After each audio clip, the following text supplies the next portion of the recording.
All right, it doesn't appear that we went live, so I'm gonna do this again. Now we're live. All right, we are live. Fantastic start to the podcast. That's Andy laughing in the background. Everyone, I just want to start off the podcast talking about the significance of the passage of time.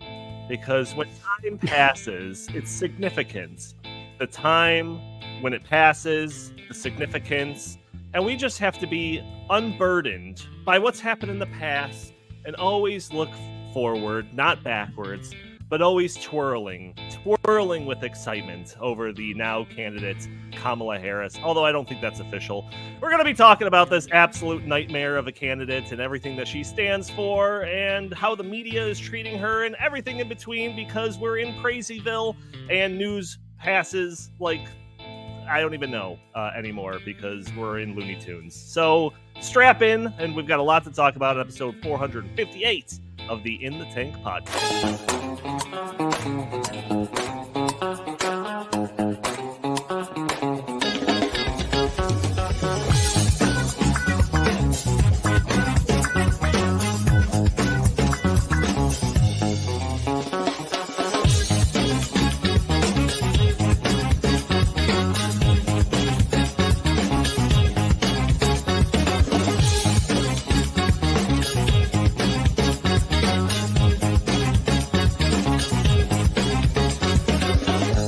Guys, do not listen to the In the Tank podcast. It is a dangerous show of dangerous men with some dangerous malarkey, and I do not stand for it.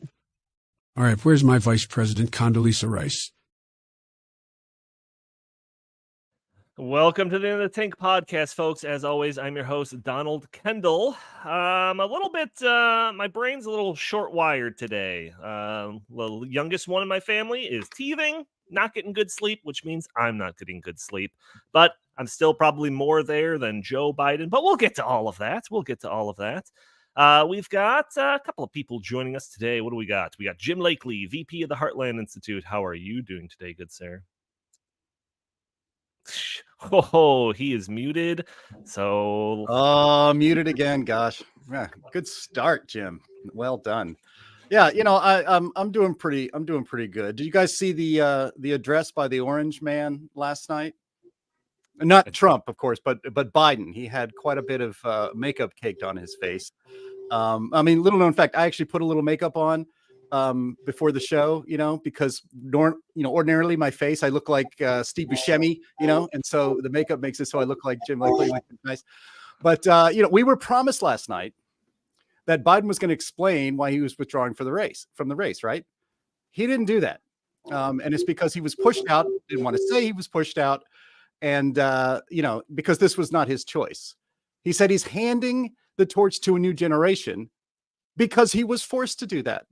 That was a hostage video, guys. That was not and a swan song for a 50 years politician.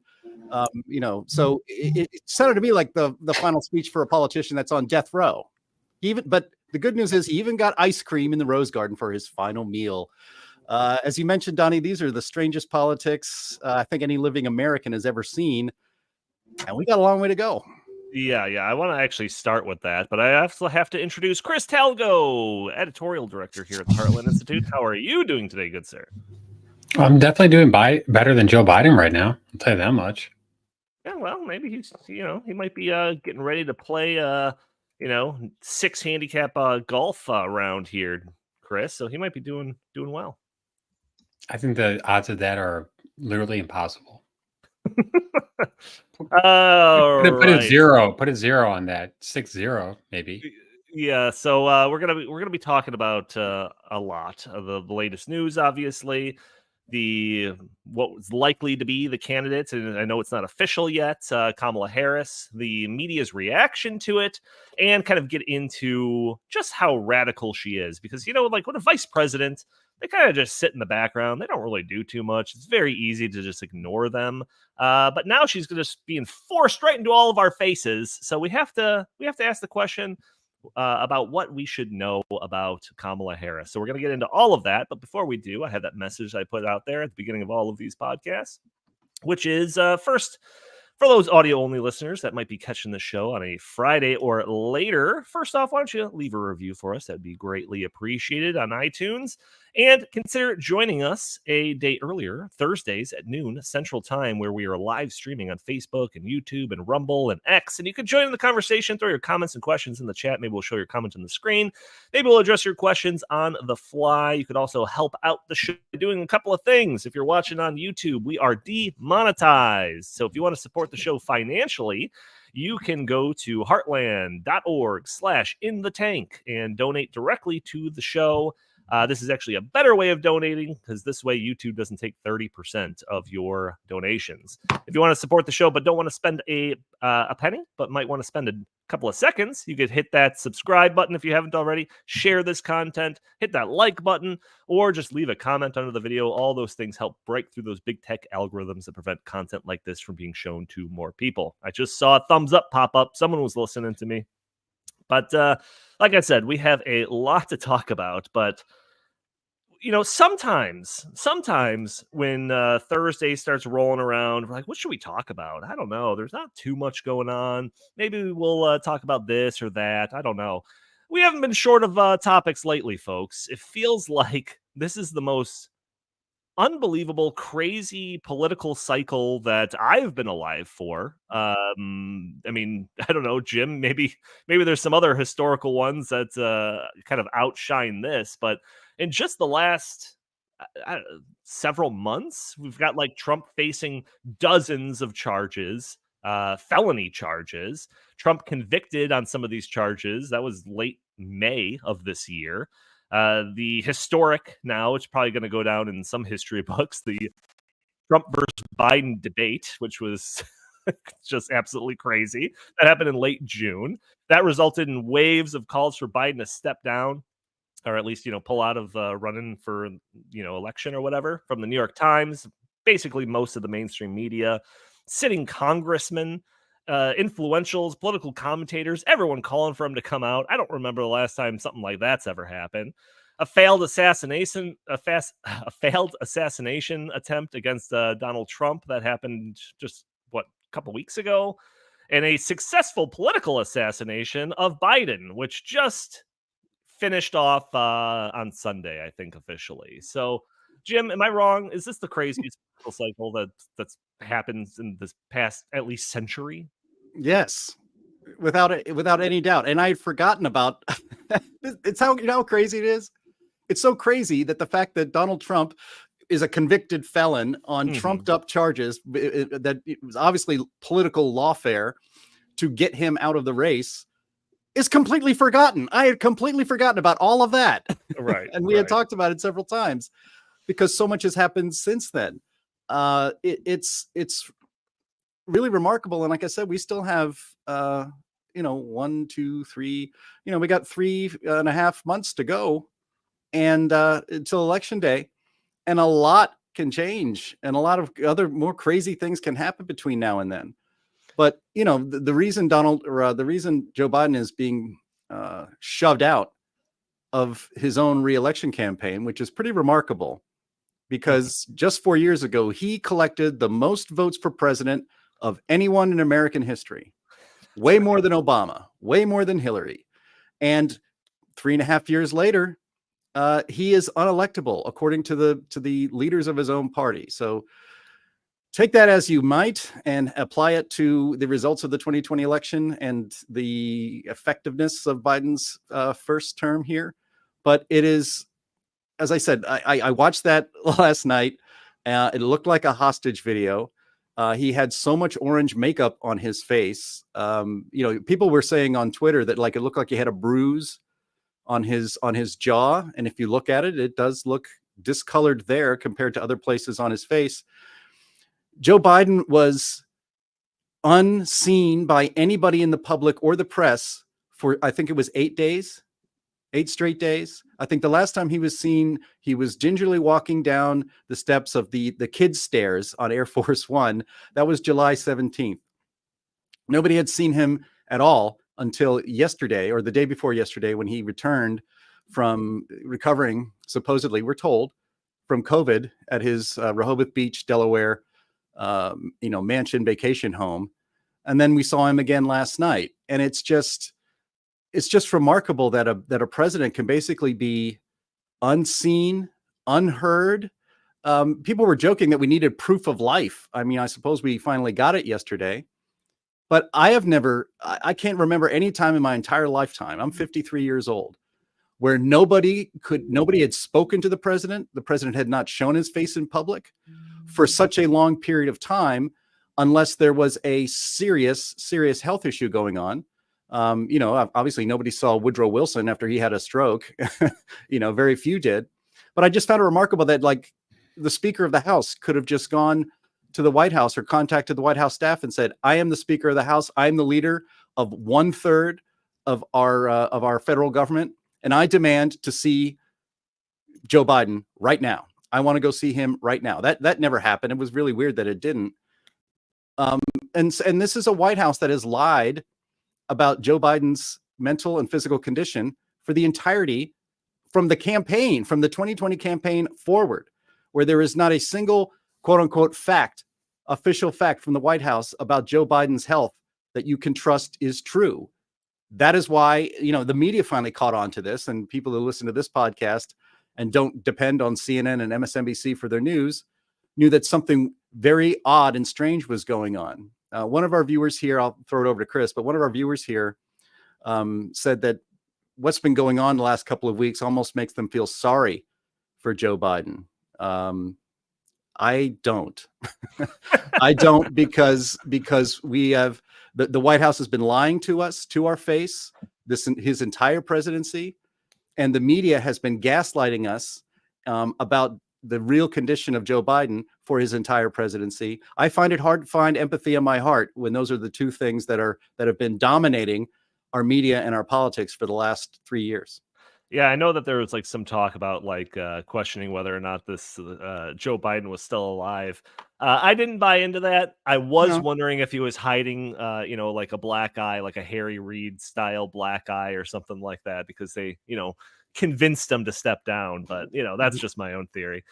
Chris, I do want to talk about Biden and the latest developments in that, of course. But I mean, just to heap on more like national stories, global stories that have happened just in like recent past. It seems like we've gone through a couple of decades worth of history in just the past 4 years. So, I mean, starting in like 2020, we've had the pandemic, global economic shutdown. We were all confined to our homes, mask mandates, social distancing mandates, vaccine mandates, shortages of bottled water, shortages of toilet paper, shortages of diapers, shortages of baby formula, disruptions in supply routes. Remember when all those ships were like waiting to dock off like our main, harbors or whatever on the East Coast and West Coast? We had the George Floyd riots nationwide. We had the riot at the U.S. Capitol, massive inflation, war with Russia, war in Israel, the Baltimore Bridge collapse. We had those string of train derailments. We had forest fires in Canada that blanketed the entire United States with smoke. What is going on here, Chris? Can we hold it together for a few more years? Well, I mean, I'm just going to focus on just the past month, and you guys both already said this, but just want to repeat very briefly. So over the past month, we've had probably the most impactful presidential debate in all of history. We had an assassination attempt on a former president that has not happened in decades, and then we have the president bow out of the race literally at the last minute. I mean, that is in and of itself unprecedented. I was watching Fox News broadcast last night of the speech, and Brit Hume, who is a very astute political commentator and has been around Washington, D.C. for longer than I've actually been alive, he said, and I take this pretty seriously, that this has been the most tumultuous month politically in the entire history of the country. And I agree with that. Yeah, I do. Yep. Yeah, it's absolutely crazy. So yeah, obviously the news is Joe Biden broke up with us via a tweet. He sent some letter that was, auto signed, not even on letterhead, just put it out there on Twitter, and we all just had to accept it, that he was stepping down. He's for the good of the country, the good of the party. I'm withdrawing from the election or something like that. And what's crazy about that is, what we've talked about over the last couple of weeks on this podcast is this divide between, the rest of the Democrats and kind of the small circle around Joe Biden about whether all these people trying to push him out and him kind of stubbornly saying, no, I'm not getting out. And I just saw a video on Twitter that was kind of comparing his remarks that he gave yesterday to remarks that he made at I think the NAACP conference or something like that. Some conference that he was at 10 days prior, where he was just like, oh, they want me to get out, but guess what? I'm not. I'm staying in and we're going to win this race. And it's just like, how did his feelings about these things shift so radically in such a short amount of time? It's way worse than that. The day that he dropped out of the race with that tweet at 1:15 p.m. or 1:15 p.m. Yes. That morning on these Sunday shows, his campaign advisors were out saying that he's in this to win it, that he's staying in. So we're talking literally maybe 90 minutes or so. Sure. And apparently what happened is that he had a radical, change of his mind at the very last second. And this was, literally to the second. Yeah, I mean, I agree with you. There was probably some pressure being applied by Pelosi and company. There's, we can speculate on that all day long. I don't really think that really adds much to the conversation. I think it's much more interesting to speculate on whether or not Kamala Harris will remain their candidate. Because really, I think right now what you've got happening is there's going to be a couple of weeks where they're going to look at the polls, and the initial polls that have come out do not look good for Kamala, especially in those swing states. Mm-hmm. And I think that they are between a very, in a very difficult position, because if they were to say, okay, we don't think Kamala Harris can win, so now we're going to go with someone else, it's like, wait a second, what? I think that would be catastrophic for the Democrat Party, because they have made their entire, political agenda based upon identity politics. So that they now have to live with that. But I also think, and this is obvious, I'm not breaking any news here, their number one concern is making sure that Donald Trump does not win. Sure. Okay. So it's not that they're excited about Kamala's agenda and about her, policies. They aren't. I've been watching the news networks over the past couple of days, and really all they're talking about is how energetic she is. How much energy she's yeah, no, seriously. They're not talking about the policies that she's proposing, or the policies that she's supported in the past, or the policies that she's supported as vice president. They want nothing to do with that. They want to completely ignore that. So really, all they're really banking on the fact that she's energetic, she's young, she's exciting, and that in and of itself will convince voters to vote for her. And I think that is a losing proposition. And I think that they're going to get a gut punch very soon. And I think it's also very interesting that Barack Obama has not made it clear where he stands yet. I think that he's just kind of waiting in the wings, kind of waiting in the shadows, like, I kind of want to see, where this is. Barack Obama never came out and also said that Joe Biden had to go. Barack Obama is way more, he's not going to be that upfront about it. So I think that really what he's doing, and I think that he is the one pulling the strings, and him and his collection of former members of his administration, I think that they're the ones who are really going to determine this. And it's so ironic for the party who has been lecturing the American people about democracy and saving democracy. Joe Biden also mentioned the word democracy 6 times last night in his 12-minute speech. Sure. So how can they run on a platform of, we are the pro-democracy, we are the party that wants to maintain these democratic principles, when we kicked out the guy that had 14.5 million primary votes. We also, and let's remember, this is not a new phenomenon for the Democrats. In 2016, they basically kicked Bernie off, and said, we're just going to make Hillary our candidate. Okay. 2020, what did they do? They rigged the primary season so that Joe Biden would win. And then in 2024, what did they do again? They rigged it again. They put South Carolina first because they knew that Joe Biden would South Carolina. And once he won South Carolina, it probably would be a fait accompli. The Democrat Party wants us to believe that they are the party of, the voters and these democratic principles, but they're not. They're the party of win at all costs, ends justify the means. Trump is their, their just boogeyman. And I think the American people aren't buying this anymore. Yeah, I mean, it doesn't surprise me that they're trying to kind of play up Kamala Harris's ability to move, considering that she's replacing a guy that's like the first time you see the Tin Man in Wizard of Oz, just oil can. So that doesn't surprise me too much, but I mean, Jim, let's stay on Joe Biden just for a little bit longer, because this idea, everyone was calling for his political head, saying that he was just like mentally unfit. He just wasn't cognitively there. His cognitive decline, like that's the reason why they wanted him out. That's what was on full display during the debate, right? That's what gave all of these people all of the ammunition to come out and say, like, yeah, we need to get this guy out of here. So why is it that he is mentally unfit to run for president, yet he's still mentally fit enough to be president for the next couple of months? Doesn't that seem a little hypocritical? I don't know. What do you think? Well, the simplest answer is that he's not actually president, that he is not making any decisions at all, except apparently for whatever flavor ice cream they're going to have in the Rose Garden when he unceremoniously and humiliatingly ends his long and distinguished only by what of a piece of work and a horrible human being he has been for most of his 50 years. He started his political career. His entire political career, again, so we're going to get gaslit again, right? We're going to be told that Joe Biden, well, first of all, let me go back, because I was thinking about this when you guys were talking earlier.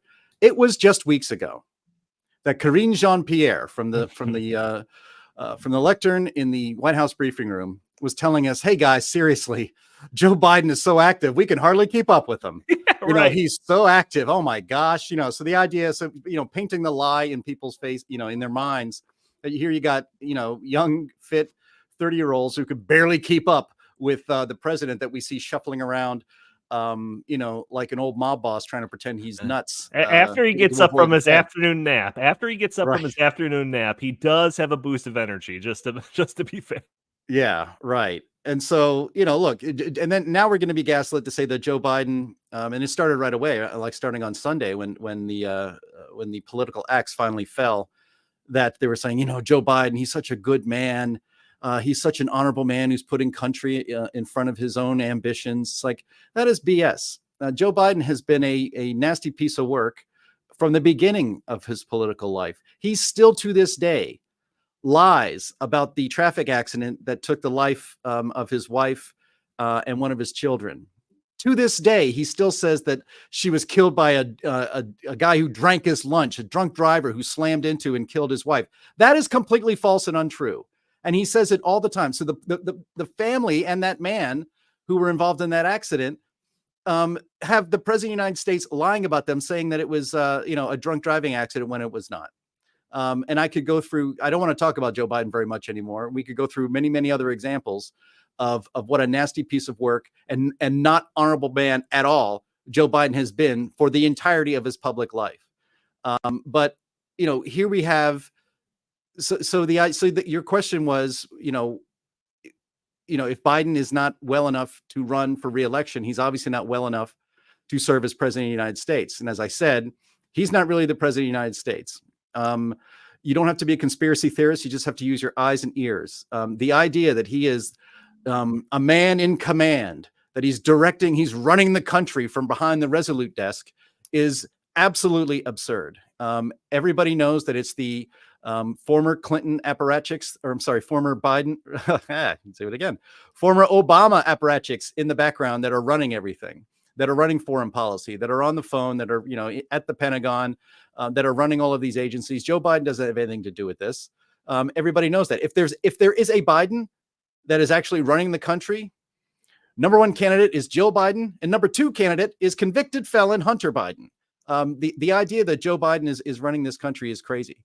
But the reason it was important to bring up that departure speech from last night, in which Joe Biden supposedly himself promised to explain to the American people why he was getting out of the race. He did not explain why he was getting out of the race. And the media actually, and the Democrats will actually not tell you why he's getting out of the race.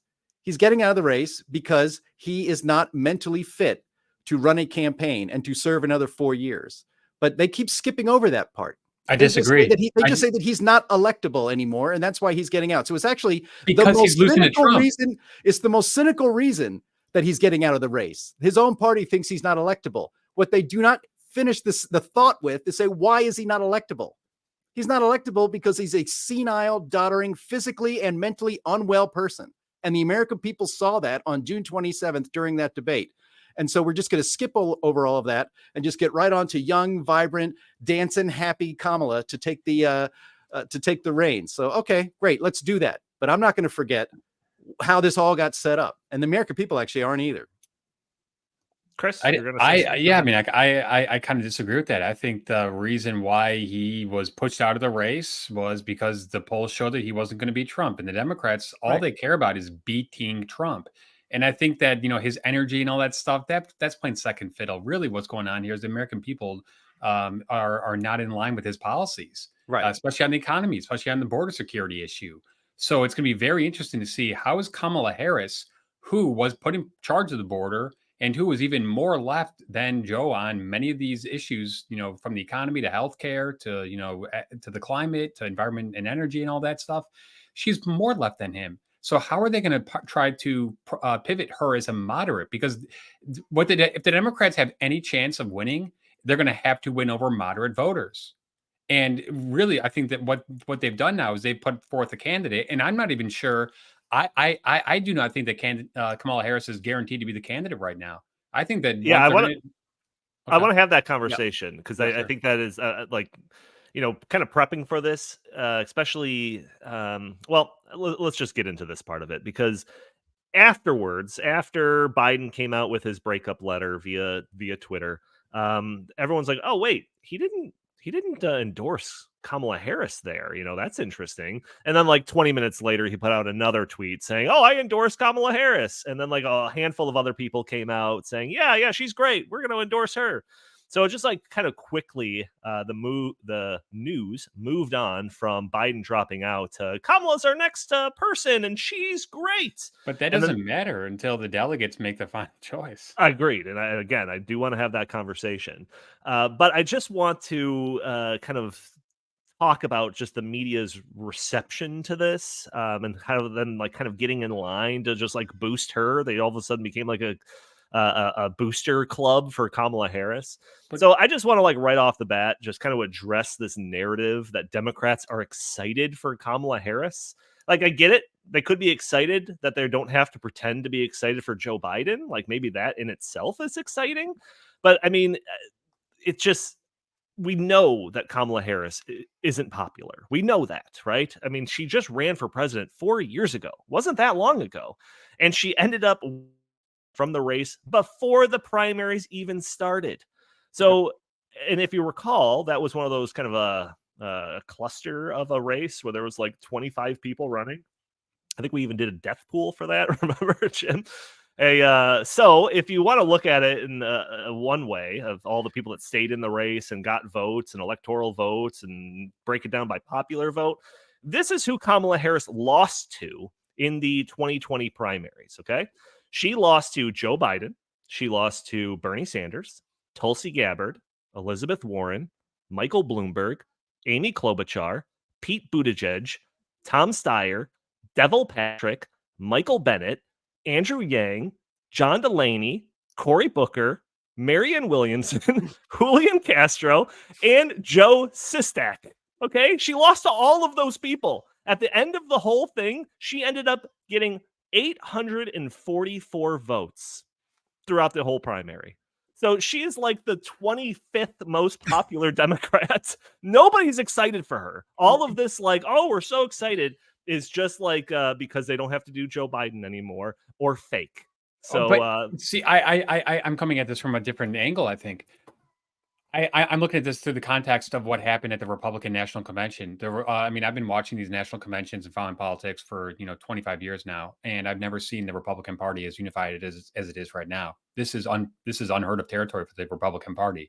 For the past 25 years, the Republican Party has been the one that's always had these like inner conflicts, establishment versus populism, blah blah blah blah blah. It looks like the Republican Party, and I think the assassination attempt on Trump actually helped coalesce that. Now I say we because I tend to vote Republican. The Republican Party is unified more than ever on a policy agenda and on many other things. The Democrats, on the other hand, are for the first time in my following of politics are in disarray. And I think that what they realized was they had to stop that chaos as quickly as possible. Because I was watching CNN and MSNBC and following the stuff on the internet and all this stuff, and you had so many different, people wanting so many different things, and I think that they were saying, well, what is the easiest way for us to just, finally like pretend to unify?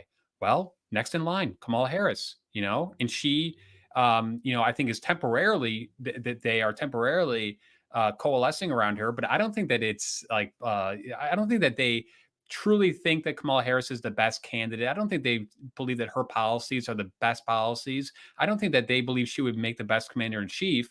But I think that what they're doing is they're saying we had to stop the bleeding and we had to stop all this internecine warfare. We had to stop all that immediately and try to appear to the American public as, hey, don't worry, everything's all good here in the Democrat Party. We're all on the same on the same page here. But really, they're not. And I think that you're going to start to see that as the polls start to come out and different elements of the Democrat Party, different factions start to say, what are we doing? We're going to lose now even more than we would have had we stuck with Joe Biden. And once again, I go back to this has nothing to do with politics. It's nothing to do with the future of America or, preserving this, great nation for generations to come. It's about political power. And the Democratic Party in particular, I'm not saying the Republican Party it does not care about political power. Of course they do. But the Democrat Party really cares about political power. I mean, that is like their entire reason for being. And I mean, I've noticed that for years, how when a Republican candidate wins, my Democrat friends and family members go apoplectic. However, when Joe Biden wins, I'm just kind of like shrug it off like, man, this is kind of, not great. But it just goes to show how much emphasis they put on government and the state and, like just the federal, bureaucracy and how much they entrusted and how afraid they are that someone like Donald Trump, who is an existential threat to the Washington establishment, how much they are afraid that he's going to come in and make some real everlasting changes. And I think that is what this is all about. Chris, so I will admit, coming into this episode, I was just kind of assuming that Kamala Harris is going to be their candidate. I think you've said a couple of things that made me like, oh, maybe I shouldn't be quite as confident about that. But where exactly do you stand? Like if you were putting money on it, are you putting money that it's going to be Kamala Harris, come election time? Or do you think something's going to happen during the convention and somebody else is going to come out on that ballot? I mean, it's hard to predict. I think what the initial polls are showing is not good, and I think there's already some whispers that, hey, well, at the very least, we've got to get a really moderate guy on there to be her VP candidate. But I don't think people are going to vote for that ticket based on who the VP candidate is. But they're going to vote on Kamala Harris. They're going to vote because Kamala Harris is not only tied to the Biden policies, but her policies before Biden were even more radical. And you know what? There's videotape of all this stuff. And the Trump team and the Trump campaign is already putting forth ads that shows all this stuff. Mm-hmm. So it's not like, hey, guys, trust me on this. Kamala Harris wants to take away your private health care. She said it in a CNN Townhall debate a couple of years ago. Sure. Whether it's that or just like all the, crazy policies that she's, been supporting over these past few years. And I also think that, right now, everyone's in a kumbaya moment on the Democrat side in the mainstream media because you know why? Kamala Harris is standing in front of a teleprompter and just saying the words on the screen. It's so easy for her to do that. But I've seen Kamala Harris in interviews and I've seen Kamala Harris in debates, and that's when the real Kamala Harris comes out.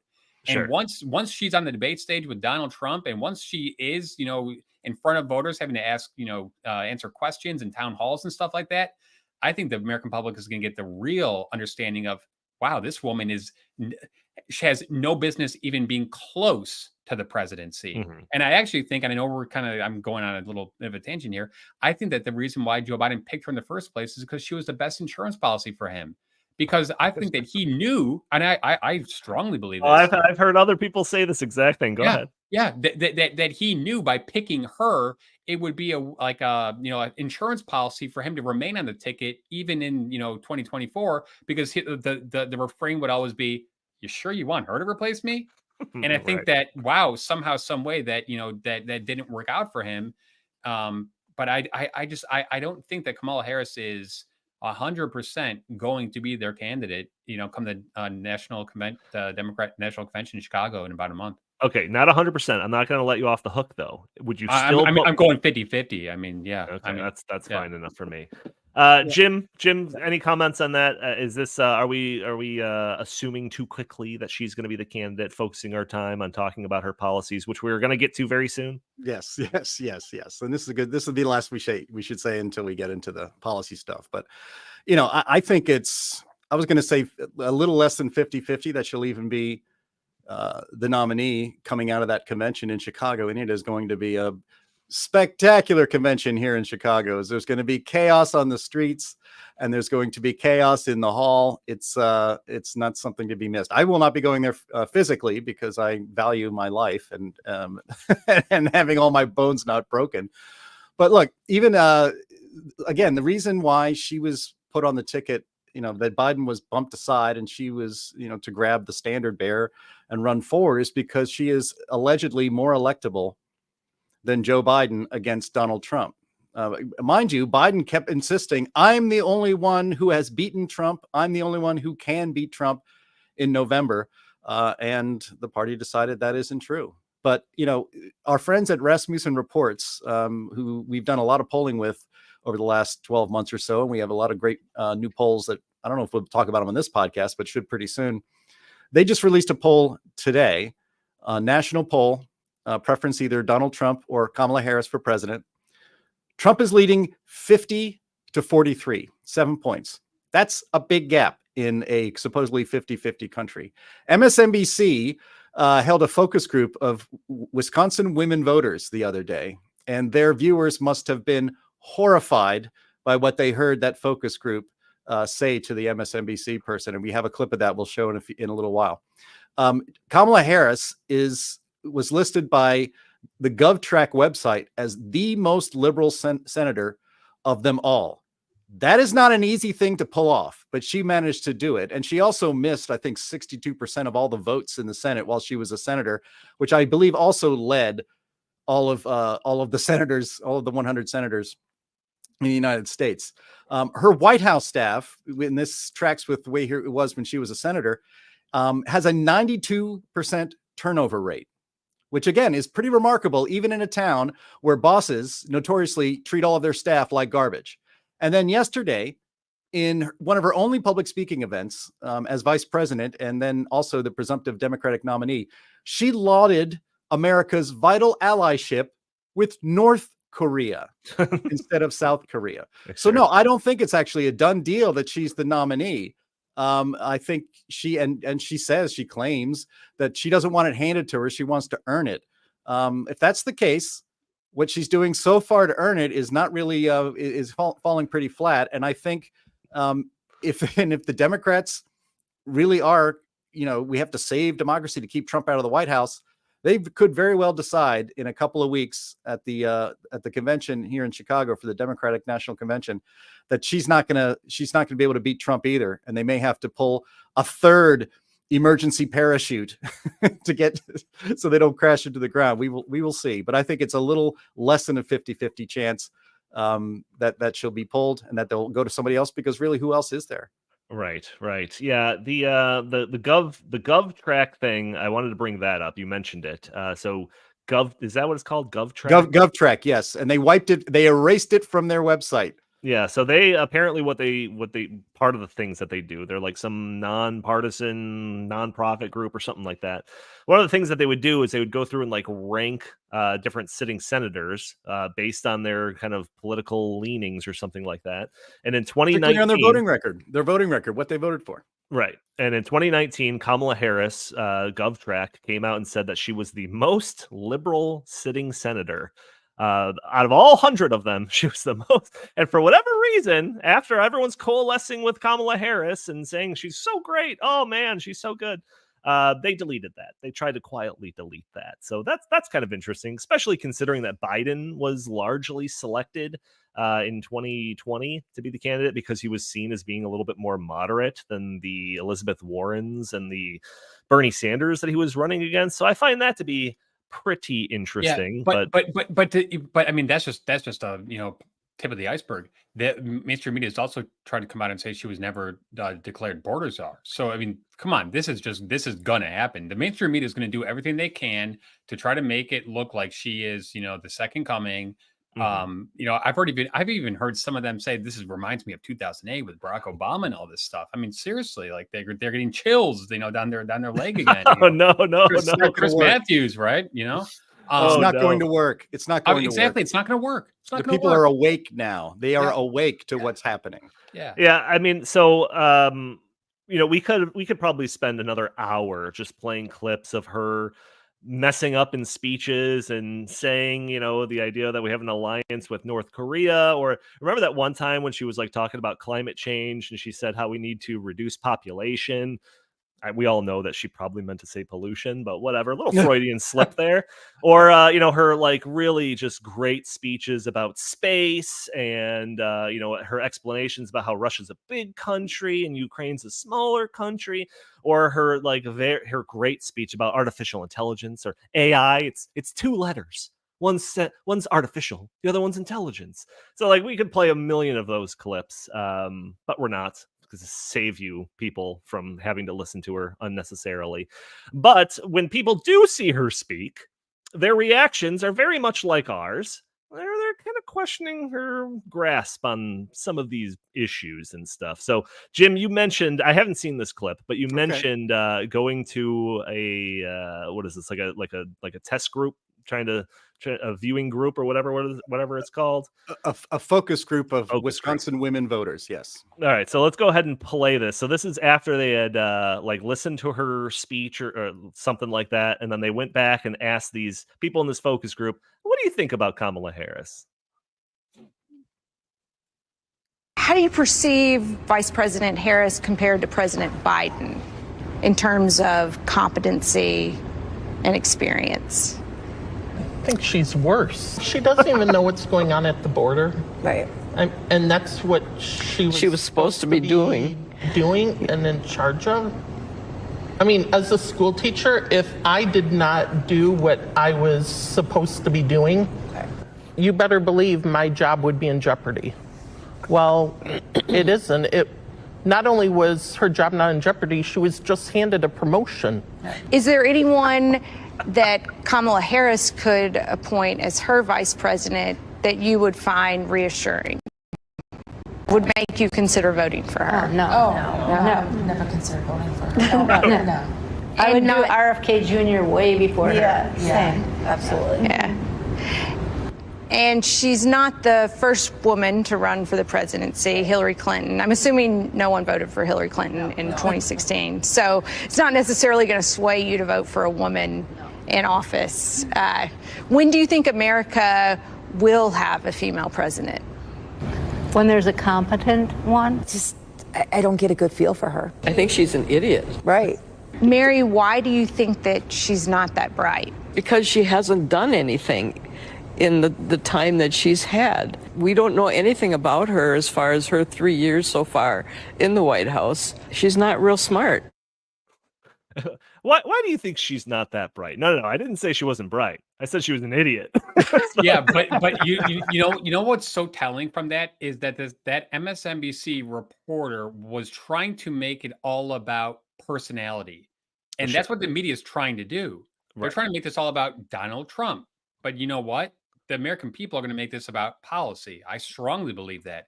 this election, unlike some of our past elections, is going to be about policy. Because right now, the American people are suffering immensely, whether it's the economy, the border, afraid of, foreign conflicts and, American weakness abroad, violent crime in the cities, especially. I mean, there's a whole bunch of issues that are really, I think, going to play to Donald Trump's and JD Vance's strength. And they're going to really, pull Kamala Harris and whoever if she is, the candidate, and whoever else she, plans to run with, because they can't run on that record because they are the ones. And Kamala Harris, I mean, she's really stuck here.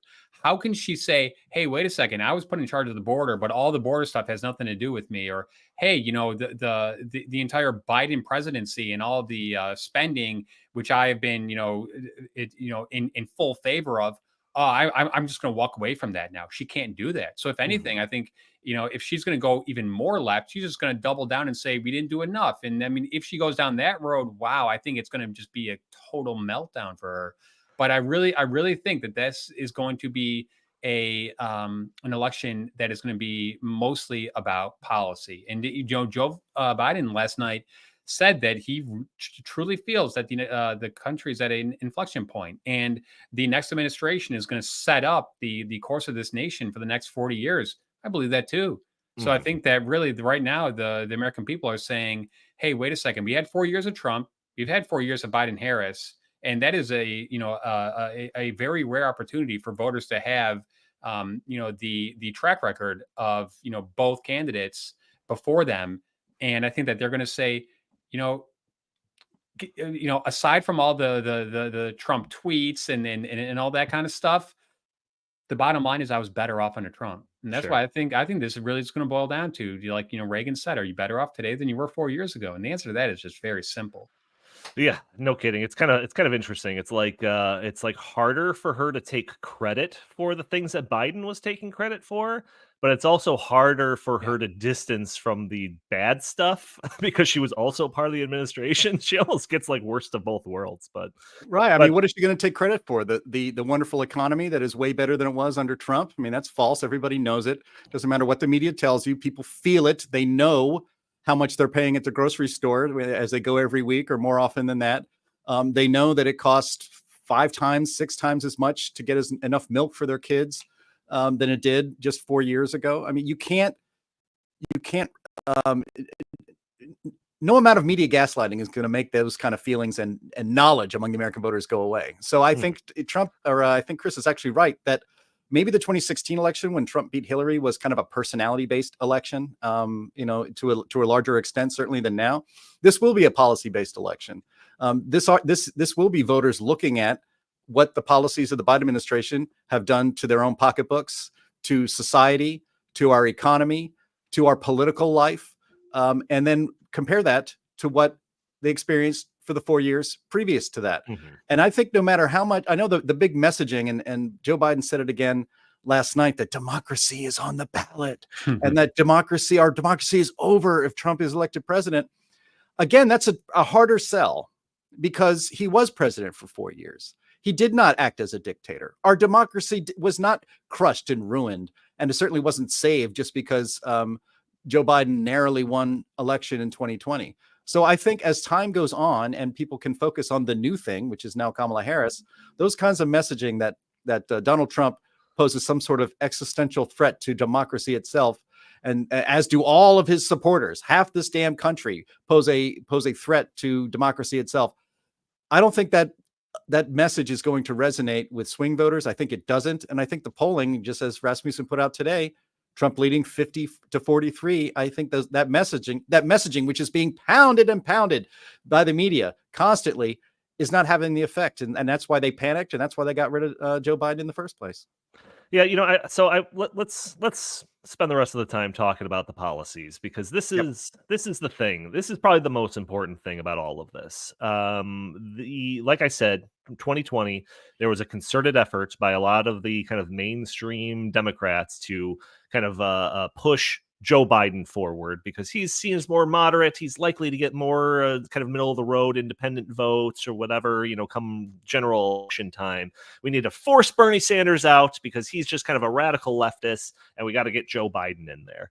And Kamala Harris is far more towards the Bernie Sanders side than the middle of the road, whatever moderate Joe Biden that we were, promised all those years ago. And, we already talked about that GovTrack thing. She was, deemed to be the most liberal of the sitting senators, which is a feat that in 2019, that's quite an accomplishment by Kamala Harris here. But so here's some of the things that she stands for, or that she's supported, over the years. The Green New Deal. So this was AOC's biggest thing, her claim to fame, the Green New Deal. I think most people listening to this are pretty aware of what the Green New Deal was. You might not be, though, because in addition to it trying to decarbonize the entire economy, within like 10 years, get rid of all fossil fuels, transition to just wind and solar, all of that within 10 years, that's what people remember. But there was all these other bits and pieces to it what was it? AOC's like Secretary of Staff or something. It's a how do you change the entire economy thing. Yeah, exactly. It's not a fixing the environment thing. It's a how to change the entire economy thing, because the Green New Deal also included massive new infrastructure plan, including a nationwide network of high-speed rails, universal basic income programs, because remember, those people that are unable and unwilling to work, they need money too, right? So universal basic income program, a government jobs guarantee, upgrading all existing buildings in the United States with, like renewable stuff or efficiency, insulation, that sort of stuff.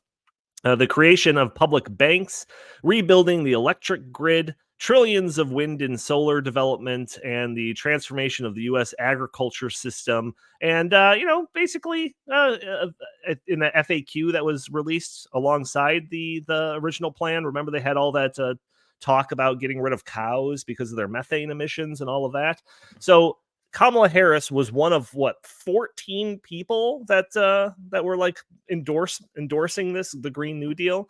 So that is something that she has to wear very proudly around her neck when she's running for president, that she was in favor of probably the most radical, most socialist aligned legislation that's been proposed probably in the last century. I don't know. I mean, Jim, I know they're probably going to talk about some of this in the Climate Realism show tomorrow at noon Central Time on all of these same stations. But that's a big one, right? Her support of the Green New Deal. Well, yeah. In fact, Biden last night, as I watched that, he took credit. It's kind of his valedictory or his send off speech, and where he could brag about all he's accomplished in just 3.5 years and all of that.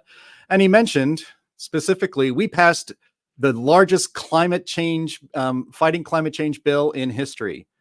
And as those words crossed my ears, I was like, but you didn't call it the Green New Deal or the Save the Planet Act of 2023. You Right. called it the Inflation Reduction Act. So even what you consider your most grand accomplishment was sold and sold to the American people as a lie, that it had Right. nothing to do with inflation whatsoever. It had nothing to do with us recovering from COVID and all of that other stuff. But yeah, Kamala Harris, I think, is a radical leftist. She's an out and proud radical leftist person. I mean, her record, as noted before, even while the GovTrack website has tried to make it disappear, like Stalin's people erasing people from photographs that are no longer convenient and that they sent to the gulag. There's still clips out there of Nora O'Donnell doing an interview with her on 60 Minutes, pointing out that GovTrack calls you the most liberal senator in the United States, and they had to talk about that. So that's being circulated. So, this attempt at newspeak and censorship is not going to work. Thank you, Elon Musk, for making sure that the American people can speak the truth and know the truth, including the truth about Kamala Harris's record. And I know we have a clip that we can play so that it doesn't go down the memory hole of just how radical she is just on the climate. I do. Yes, I want to mention that because maybe she's just supporting the Green New Deal because she wants universal health care or something like that. Like, nope, she is a climate alarmist to a crazy degree. So one of my favorite CNN specials was the 7-hour-long climate change town hall event. Yeah, we where they covered had that. 15 of the different candidates coming in that were all running in 2020, and they were asked a whole host of crazy questions. And one of them was somebody asking Kamala Harris about red meat consumption. So let's go ahead and play this clip. It's only like a minute and a half long or something like that, but it's kind of telling as to her views about climate change and what we need to do about it. So let's go ahead and play that if we have that one queued up. But now more questions for Senator Kamala Harris. So let's go straight to an audience question now. Carolyn Corson is a lawyer from New York, Senator. She has a question about the impact of certain foods on the environment. Just to give some context here, the United Nations says that livestock cattle, contribute 14.5% of all human-produced greenhouse gases, which is an incredible number. Caroline, go ahead with your question. Thank you. Climate change has been linked to agriculture and the overconsumption of red meat and also the overproduction of crops. Certain countries have changed their dietary guidelines to reduce the consumption of red meat in light of the impact of the climate change. Yeah. If elected, will you be supporting change in dietary guidelines? And then how will you plan on implementing the changes so that people effectively change their diets? Yeah, I mean, and thank you, Carol, for your work and the question. I think of the point that you're raising in a broader context, which is that as a nation, we actually have to have a real priority at the highest level of government around what we eat and in terms of healthy eating, because we have a problem in America. And we can talk about all that we are now, the subject of this conversation, we can talk about the amount of sugar in everything. We could talk about soda, we could go on and on. So the answer is yes. But I'll also say this, the balance that we have to strike here, frankly, is about what government can and should do around creating incentives and then banning certain behaviors. I mean, just to be very honest with you, I love cheeseburgers from time to time, right? I mean, I just do. And I think that, but there has to be also what we do in terms of creating incentives that we will eat in a healthy way, that we will encourage moderation, and that we will be educated about the effect of our eating habits on our environment.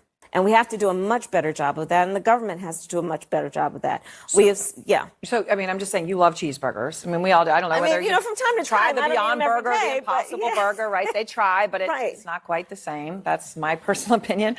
But would you support changing the dietary guidelines? Yes. The food pyramid, what people to reduce red meat specifically? Yes, I would. And I'll tell you, So to me, this is a very telling clip. Because it's about changing the dietary guidelines, not based on any dietary needs. I mean, she talked about large sugary drinks. If I recall the little food pyramid, sugary things is that very small triangle at the very top of the food pyramid. She's talking about changing the dietary guidelines based specifically on their perceived impact on the climate. And then she says, and then we have to figure that out and then ban things accordingly. So that to me shows that she is willing to, make crazy concessions and changes in government mandates based on, the climate alarmist narrative. Chris, looks like you're going to say something. Yeah. It shows her philosophy that the government knows best. And it is the antithesis of our philosophy, which is, no, actually people know best. So she wants the government to determine your dietary guidelines. Are you kidding me? Right. I mean, it's just this is so outside of what the government should be involved in right now. I can't even believe that she took that question seriously.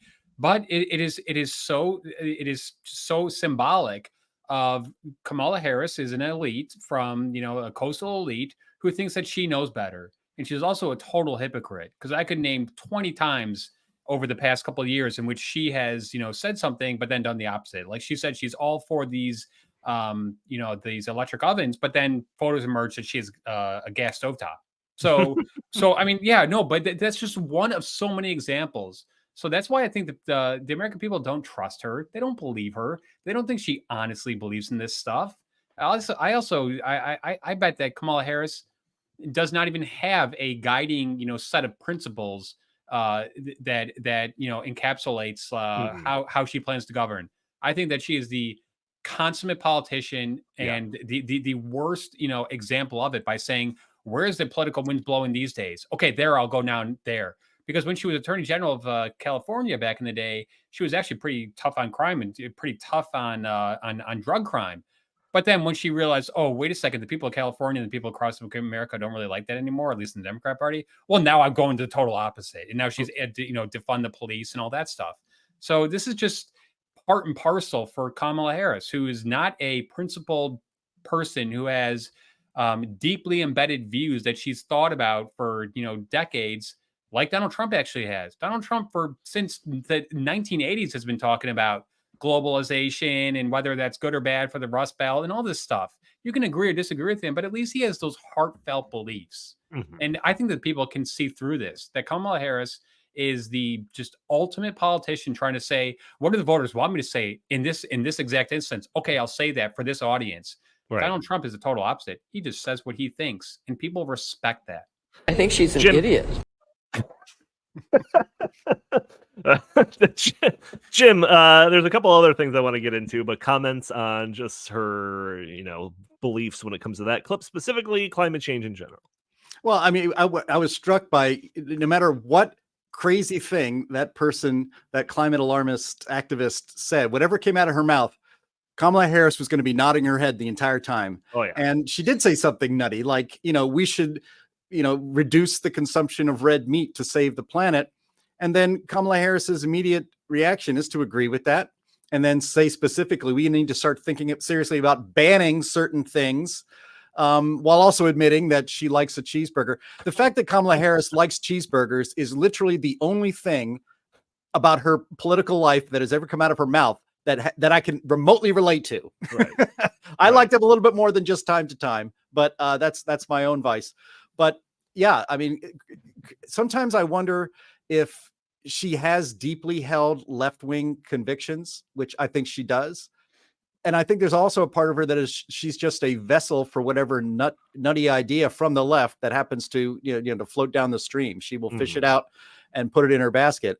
And just one last thing before we get to some of the other clips and other policies that are very radical that Kamala Harris has either implemented herself or heartily endorsed is the fact, and I mentioned it before, she has a 92% turnover rate among her staff. The New York Times and the Washington Post have run stories sympathetic to Kamala Harris with the spin, basically, that her staff and people around her keep failing her, keep setting her up for failure instead of setting her up for success. But Kamala Harris also notoriously ignores the information in the briefing books that her staff prepares for her.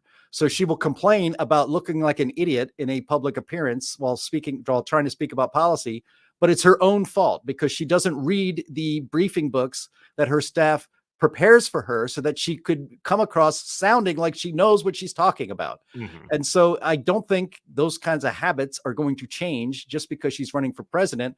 And so we're going to see her nodding her head no matter what crazy left-wing words are coming out of the mouth of some town hall attendee. And she'll also just be endorsing all of the radical left policies that the people around her, and frankly, what is now the base of the Democrat Party, want. Chris brought up some of her kind of historical record when she was in California or whatever. And I was going to skip over this because I thought there was a better segue earlier in the show. But just to make Andy, our producer, happy, I want to show this clip of her and Tulsi Gabbard during the debate, one of the debates for the primaries in 2020. This is the clip that effectively ended, or at least this was being hailed as the moment that effectively ended Kamala Harris's chances during that primary. So let's go ahead and play this clip of Tulsi just absolutely skewering Kamala Harris.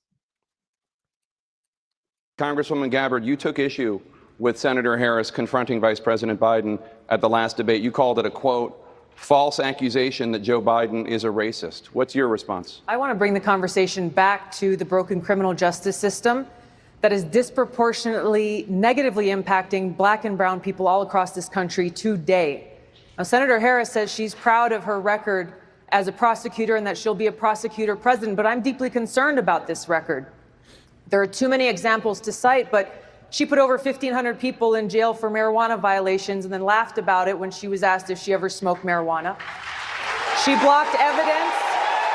She blocked evidence that would have freed an innocent man from death row until the courts forced her to do so. She kept people in prison beyond their sentences to use them as cheap labor for the state of California. And she fought to keep cash bail system in place that impacts poor people in the worst kind of way. Thank you, Congresswoman. Senator Harris, your response. As the elected Attorney General of California, I did the work of significantly reforming the criminal justice system of a state of 40 million people, which became a national model for the work that needs to be done. And I am proud of that work. And I am proud of making a decision to not just give fancy speeches or be in a legislative body and give speeches on the floor, but actually doing the work of being in the position to use the power that I had to reform a system that is badly in need of reform. That is why we created initiatives that were about reentering former offenders and getting them counseling. It is why, and because I know that criminal justice system is so broken, that I am an advocate for what we need to do to not only decriminalize, but legalize marijuana in the United States. I want to bring Congresswoman Gabbard back in. Your response, The bottom line is, Senator Harris, when you are in a position to make a difference and an impact in these people's lives, you did not. And worse yet, in the case of those who were on death row, innocent people, you actually blocked evidence from being revealed that would have freed them until you were forced to do so. There is no excuse for that. And the people who suffered under your reign as prosecutor, you owe them an apology. That could be a campaign ad for Donald Trump against Kamala Harris. Now, a little bit more of context of that, because this kind of occurred to me when I was watching that clip. Tulsi Gabbard, that was like one of her moments to shine during that. And she tried to clip that out and advertise that on social media and all of that through Google and everything. And Google denied it. They stopped her from being able to promote that. What? After a couple of days of appeal, Google finally came out and thought, oh, you're right. We shouldn't have stopped you from being able to run that ad. It's actually fine or whatever. But too late. The momentum was gone, and the whole thing floundered or whatever. That's how the system is rigged. That's how it works. Go ahead, Chris. Sorry. I was going to say, what I find most interesting about that clip is that Kamala Harris, was saying that she defended cash bail when she was a prosecutor. But then once that clip came forth and this whole ridiculous end cash bail, movement began, who was the first to jump on board of that? Kamala Harris. And who was the one who did it in Minneapolis? And there have been examples of people that she bailed out who went and committed murder after the fact. Right. So Kamala Harris is an utter hypocrite. And once again, that just goes back to my original contention that she just does whatever is politically feasible at the time. Right. Kamala Harris, I think, does not have a guiding set of principles, because she just only goes on, what's the trendy thing to do now? Oh, okay, right. I'll do that. Yeah. And I really think that her defund the police line is going to really bite her in the end, because the American people are really sick and tired of this violence that's upending our cities, and they're also going to attribute it to Kamala Harris, the border czar, and yes, she is and was the border czar, and the fact that she was the one who let this open border, catastrophe occur. And that is having a humongous disparate impact in urban areas across this country and in Chicago, Illinois, of all. There are people now who are being killed by illegal immigrants who should not be here, should never have come here, should be deported immediately. And what does she do? She defends them. Yeah. You're not going to see Donald Trump or Republicans go after Kamala Harris from the left on crime, which is basically what Tulsi Gabbard did, by and large in that thing. I don't think most Republicans are going to be in support of no cash bail, because they can see what's happened in this country after the George Floyd riots, for which, by the way, Kamala Harris set up a bail fund to make sure that those rioters and criminals could get back out on the street. At least one of, and I'm sure more than that, committed murders after getting out of jail, thanks to Kamala Harris's get out of jail free card fund for the BLM and Antifa riots. But my memory of that, guys, and I haven't looked it up. That was the high watermark for Kamala Harris, because I believe before that debate, she was bragging that she was a quote unquote top tier candidate. Right. And Tulsi Gabbard said, okay, then I'll treat you like one and I'll go after you.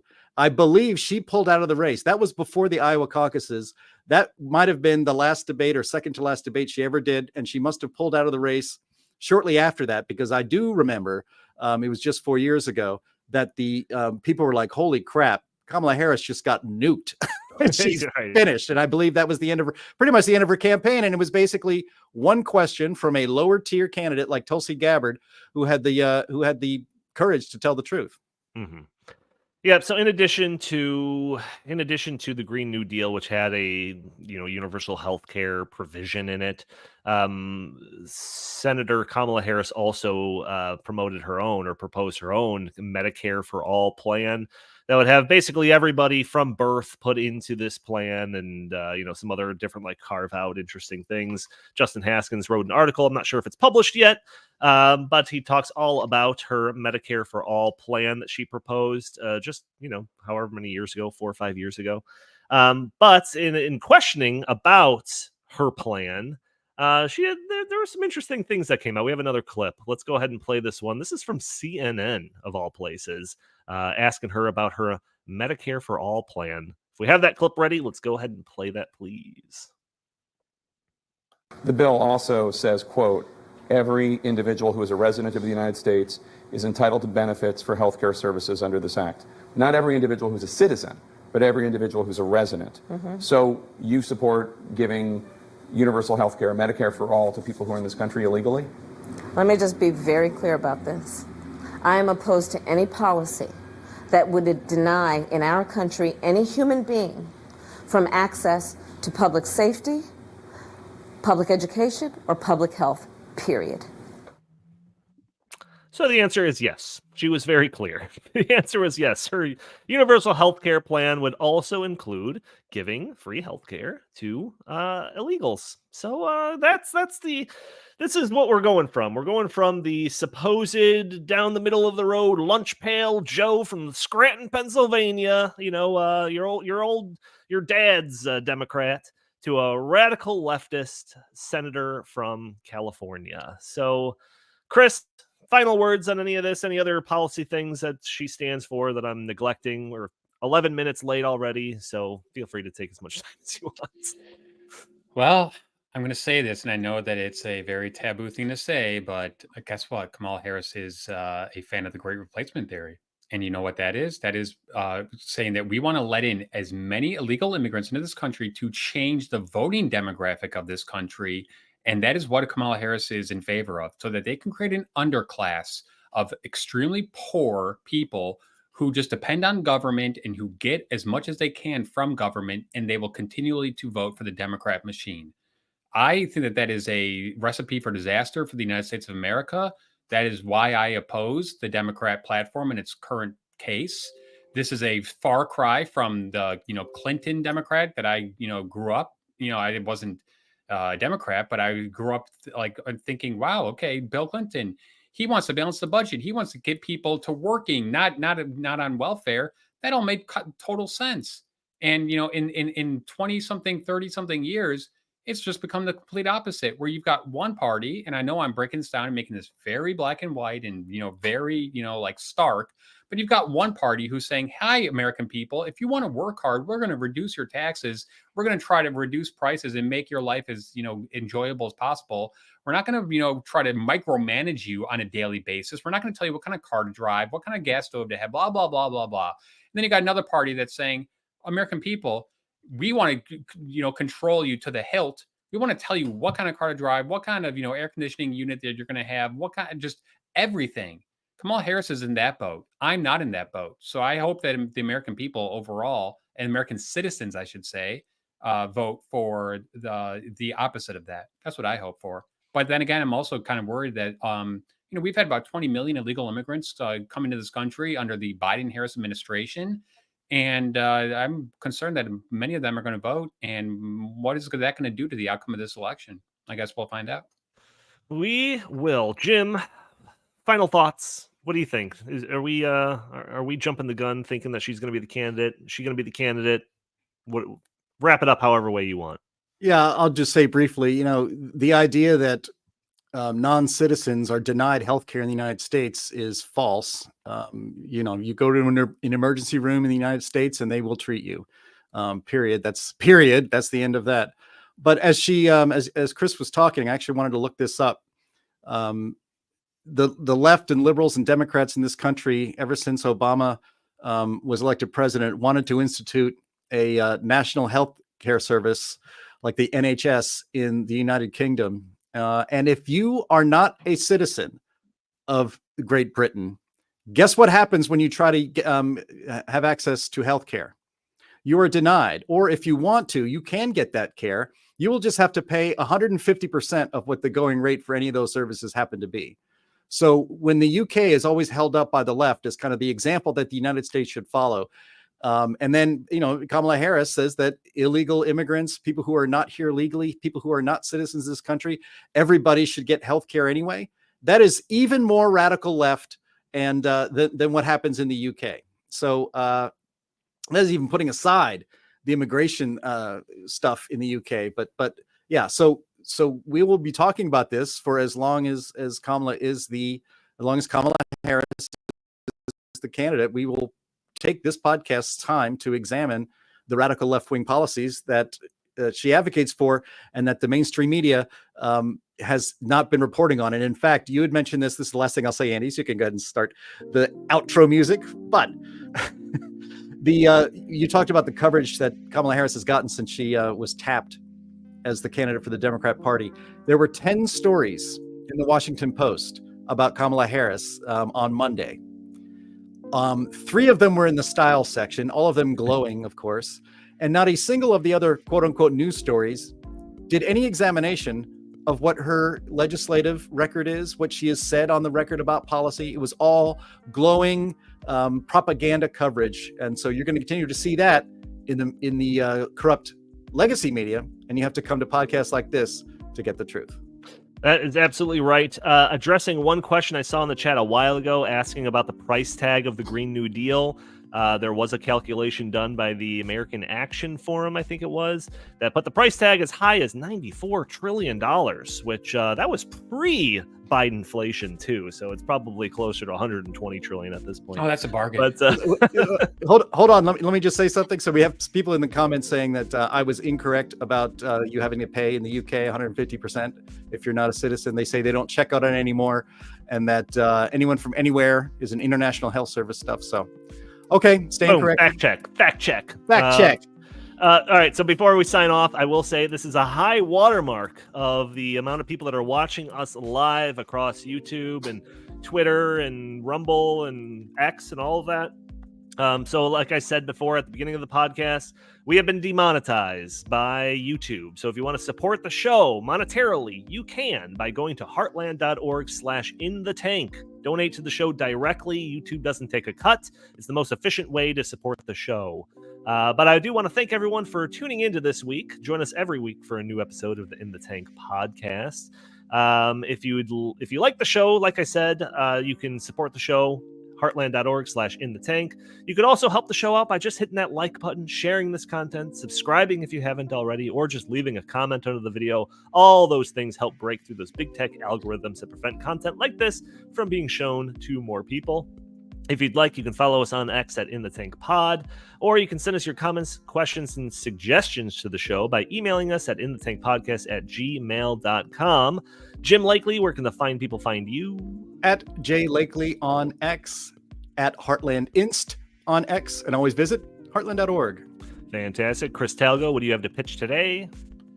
Well, I hope everybody goes to heartland.org and looks at these polls that we just conducted with Rasmussen Reports, because there's a bunch of them and they are very interesting. And I think they're going to be very telling of what's going to happen come November 5th.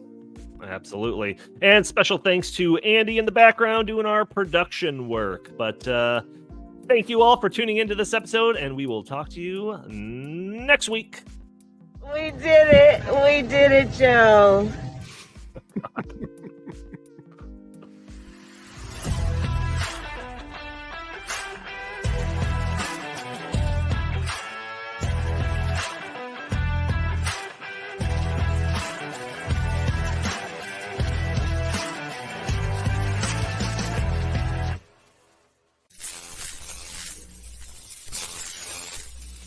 He's a lion, dog-faced pony soldier.